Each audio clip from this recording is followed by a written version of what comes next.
ದೊಡ್ಡಬಳ್ಳಾಪುರ ತಾಲೂಕಿನ ಸೊಣ್ಣಮರನಹಳ್ಳಿ ಗ್ರಾಮದ 32 ವರ್ಷದ ಶಶಿಕುಮಾರ್ ತಂಗಿ ಚಂದನಳನ್ನು ಪರೀಕ್ಷೆ ಇದೆ ಅಂತ ಚಿಕ್ಕಬಳ್ಳಾಪುರದ ಬೆಸ್ಟ್ ಪಿಯು ಕಾಲೇಜಿಗೆ ಬಿಡಲು ಬೈಕ್ನಲ್ಲಿ ಕರೆದುಕೊಂಡು ಬರುತ್ತಿದ್ದರು. ಚಿಕ್ಕಬಳ್ಳಾಪುರ ತಾಲೂಕಿನ ನಂದಿ ಕಣಿವೆ ಬಸವಣ್ಣ ಸಮೀಪದ ಗಾಂಧಿಪುರ ಗ್ರಾಮದ ಬಳಿ ಬರುತ್ತಿದ್ದಾಗ ಎದುರಿನಿಂದ ಬಂದ ತಾರ್ ಕಾರು ಬೈಕ್ಗೆ ಡಿಕ್ಕಿ ಹೊಡೆದಿದೆ. ಡಿಕ್ಕಿಯ ರಭಸಕ್ಕೆ ಅಣ್ಣ ತಂಗಿ ಇಬ್ಬರು ರಸ್ತೆಗೆ ಬಿದ್ದಿದ್ದು ಶಶಿಕುಮಾರ್ ಗಂಭೀರವಾಗಿ ಗಾಯಗೊಂಡರೆ ಇತ್ತ ತಂಗಿ ಚಂದನ ಸಹ ಗಾಯಗೊಂಡಿದ್ದಾರೆ. ಅಪಘಾತದ ಬಳಿಕ ಕಾರು ಚಾಲಕನೇ ಗಾಯಾಳುಗಳನ್ನು ಆಸ್ಪತ್ರೆಗೆ ದಾಖಲಿಸಿದ್ದಾನೆ. ಆದರೆ ಶಶಿಕುಮಾರ್ ಮೃತಪಟ್ಟಿರುವ ವಿಷಯ ತಿಳಿಯುತ್ತಿದ್ದಂತೆ ಅಲ್ಲಿಂದ ಪರಾರಿಯಾಗಿದ್ದಾನೆ. ಕಾರನ್ನು ಚಿಕ್ಕಬಳ್ಳಾಪುರ ಗ್ರಾಮಾಂತರ ಪೊಲೀಸ್ ಠಾಣೆ ಬಳಿ ತಂದು ನಿಲ್ಲಿಸಿ ಅದರ ನಂಬರ್ ಪ್ಲೇಟ್ ಅನ್ನು ಕಿತ್ತು ಬಚ್ಚಿಟ್ಟು ಚಾಲಕ ನಾಪತ್ತೆಯಾಗಿರುವುದು ಸಾರ್ವಜನಿಕರ ಆಕ್ರೋಶಕ್ಕೆ ಕಾರಣವಾಗಿದೆ. ಟೆಂಪೋ ಹೋಗ್ತಿತ್ತು ಸೈಡಲ್ಲಿ, ಸ್ವಲ್ಪ ಮುಂದೆ ಹೋದ್ವಿ, ಏನು ಬಂದು ಗೊತ್ತಿತ್ತು ಅಂತಾನೆ ಗೊತ್ತಾಗಲಿಲ್ಲ. ನೀವೆಲ್ಲಿಗೆ ಹೋಗಿದ್ರಿ? ಕಾಲೇಜ್ಗೆ ಹೋಗ್ತಿದ್ವಿ. ಕಾಲೇಜ್ಗೆ ಯಾರು ಬಿಡ್ತಿದ್ದು? ನಮ್ಮಣ್ಣ. ಎಲ್ಲಾಗಿದ್ದು? ನಂದಿ ದೇವಸ್ಥಾನಕ್ಕೆ ಹೋಗಿದ್ದೆ.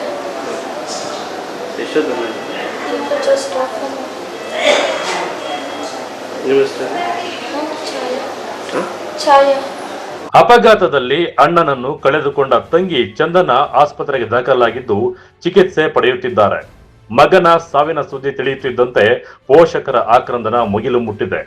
ಈ ಕುರಿತು ನಂದಿಗಿರಿಧಾಮ ಪೊಲೀಸ್ ಠಾಣೆಯಲ್ಲಿ ಪ್ರಕರಣ ದಾಖಲಾಗಿದ್ದು ಅಪಘಾತಕ್ಕೆ ನಿಖರ ಕಾರಣ ಹಾಗೂ ಪರಾರಿಯಾಗಿರುವ ಕಾರು ಚಾಲಕನ ಪತ್ತೆಗೆ ಪೊಲೀಸರು ತನಿಖೆ ಮುಂದುವರೆಸಿದ್ದಾರೆ. ಏನ ಇಲ್ಲಪ್ಪ, ಕಾಲೇಜ್ ಹತ್ರ ಕರ್ಕೊಂಬರ್ಬೇಕಾದ್ರೆ ಹಿಂಗಾಗಿರೋದಣ್ಣ.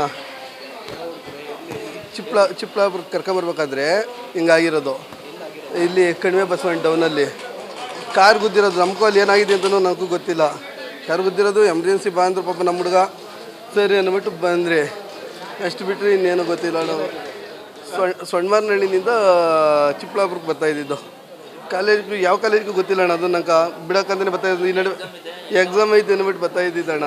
ನನ್ನ ತಮ್ಮ, ಇವಾಗ ನನ್ನ ತಾಯಿ, ನನ್ನ ತಮ್ಮ ಅವರೆಲ್ಲ ಹೊಂದಿದ್ದಾರೆ, ಇನ್ನೂ ಮದುವೆ ಆಗಿಲ್ಲ. ಸರಿ ಆಯ್ತು ಬಿಡ್ರಪ್ಪ ಅಂತ ಹೇಳ್ಬಿಟ್ಟು ಅವ್ರ ಪಾಡ್ಗೆ ಅವ್ರನ್ನ ಬಿಟ್ಟು ನಮ್ಮ ಪಾಡ್ಗೆ ನಾನಿದ್ದೆ. ಅಷ್ಟು ಬೆಳಗ್ಗೆಲ್ಲ ಮಾತಾಡಿಸಿ ಹೋದ. ಸರಿ ಅಂದ್ಬಿಟ್ಟು ಅವ್ನು ಇತ್ತು ಬರ್ಬೇಕಾದ್ರೆ ನಾನು ಕುರಿಗಳು ಹಡ್ಕೊಂಡು ಹತ್ತೋದ್ನಿ. ಒಟ್ಟಾರೆ ತಂಗಿಯನ್ನು ಕಾಲೇಜಿಗೆ ಬಿಡಲು ಬಂದ ಅಣ್ಣ ಆಕೆಯ ಕಣ್ಣೆದುರೇ ರಸ್ತೆ ಅಪಘಾತದಲ್ಲಿ ಜೀವ ಕಳೆದುಕೊಂಡಿರುವುದು ಕುಟುಂಬವನ್ನು ಶೋಕ ಸಾಗರಕ್ಕೆ ಮುಳುಗಿಸಿದೆ. ಅಪಘಾತದ ಬಳಿಕ ಕಾರು ಬಿಟ್ಟು ಪರಾರಿಯಾಗಿರುವ ಚಾಲಕನ ಬಂಧನಕ್ಕೆ ಪೊಲೀಸರು ಶೋಧ ಮುಂದುವರೆಸಿದ್ದಾರೆ. ಕ್ಯಾಮರಾ ಪರ್ಸನ್ ಪ್ರವೀಣ್ ಜೊತೆ ಕಳವರ ಅರುಣ್, MMT ನ್ಯೂಸ್, ಚಿಕ್ಕಬಳ್ಳಾಪುರ.